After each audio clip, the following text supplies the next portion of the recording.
Welcome back, guys, to another episode of Detrone Does It. Of course, I am Detrone and I does stuff. And this week, I'm going to be showing you guys peel and stick wallpaper. Now, if you've watched my channel before or you've seen my laundry makeover video, then you know I've already done peel and stick wallpaper and peel and stick floors and just about everything peel and stick. But you know what? I felt like this could be its own video because we are remodeling my wife's studio and turning it into a YouTube studio for yours truly, me. And so I felt like replacing this plain white wall with some seagrass gray wallpaper was the way to go. And honestly, you know I didn't pick this out. My wife did. But I think it's a good idea, so we're gonna go with it. I am gonna show you guys the step-by-step on how to do this, some dimensions before we get into actually applying the wall. One roll of this is going to achieve an 8-foot tall by 3.5-foot wide wall.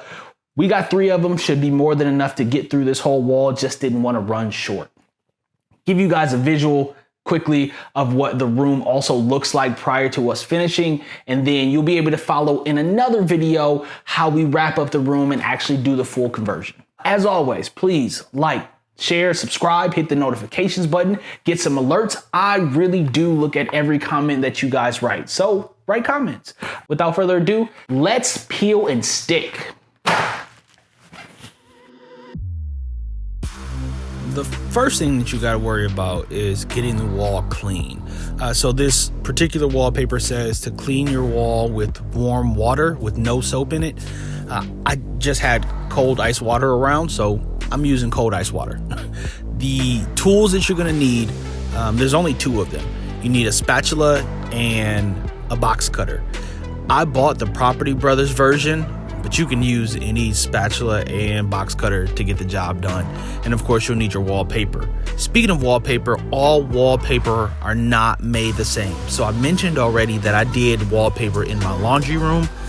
The laundry room wallpaper was thin and it was not very forgiving when you need to take it off and reapply it. This Property Brothers wallpaper that I'm working with here, it's a lot thicker, and I didn't have as much issue when I had to take it off and reapply it. It seemed to be fairly tacky, which I think is probably speaking to the quality of that wallpaper.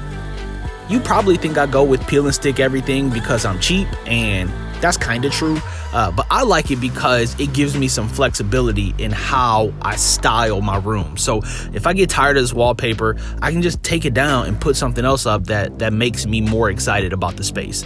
But it gives me that flexibility, and that's what I really like about the peel and stick product, as opposed to, like, say, painting a wall or using a wallpaper that you need to moisten and stick up there. Like, you can do damage to the walls that way. Takes a lot more time. I'm less likely to redo it at that point. As you can see, my wife has been helping me throughout this project. It certainly helps to have that extra set of hands for, you know, trying to keep the wall straight or not having to climb down the ladder to cut off the wallpaper at just the right height. But this project is certainly one that could be completed solo. I just didn't.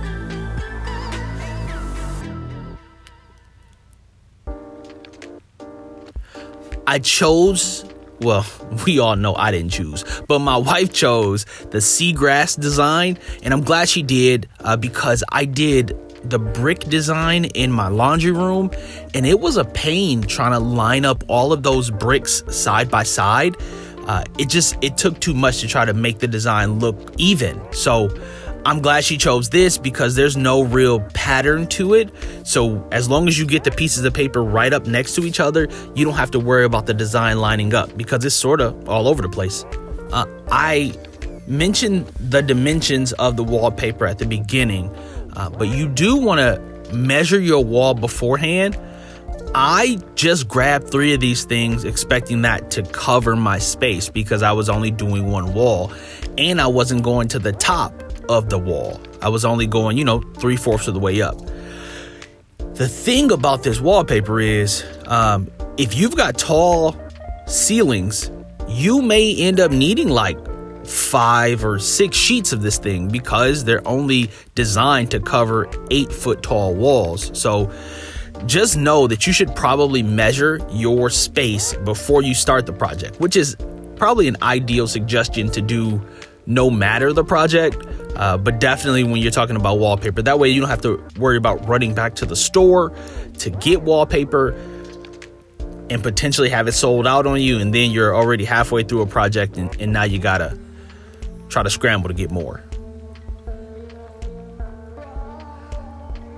Make sure as you're walking through this, the technique is the same on each panel, that you're just giving even passes with the spatula, and don't brush down one side and then try to do the other. If you get a wrinkle, just like when I was wrapping my car, you just peel it up and then put it back down and knock that wrinkle out. That way you don't get too far and then have to try to backtrack. Like, just pull it up right then and knock that wrinkle out, which I had to do that a couple of times with this paper.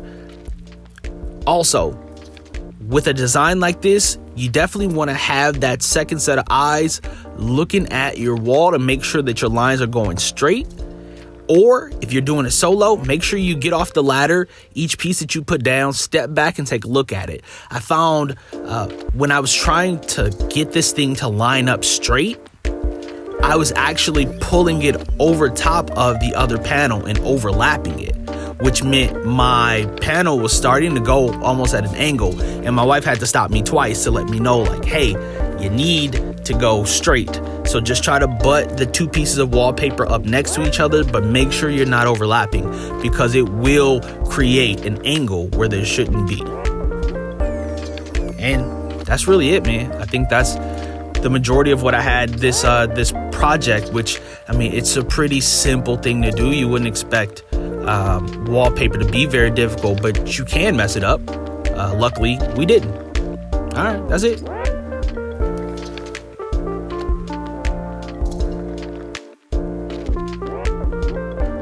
All right, guys, so that is it. We are all wrapped up. It took me about an hour and a half to get this peel and stick wallpaper up. I forgot to mention, the peel and stick wallpaper is actually by the Property Brothers. I don't remember what their names are, Scott and something Scott, but the wallpaper itself is actually pretty high quality, and you're gonna need high quality wallpaper, especially in a place like mine where it gets a bit humid. You want something that's gonna stick, and you want something that's gonna stick again when you have to pull it off because you made a mistake, like me. One of the things I wanted to note, because I'm sure you're wondering why I didn't cover the full wall on both sides, this space is just for recording. So the framing of my videos won't include that section. So I didn't want to waste wrap, this isn't my car video. I didn't want to waste wallpaper doing those sections because I know they won't be in camera. So it looks undone, but it's really gonna look cool when it's all finished. Hope you guys check out the final product, which is gonna be in a completely different video about making over my wife's studio into my YouTube studio. But until then, please like, share, subscribe, hit that notifications button, get some alerts, find out when we're dropping new videos, which is every Monday and sometimes in the middle of the week. And if you decide not to like, share, or subscribe, you know what? I won't even be mad at you. Till next time, guys. Peace.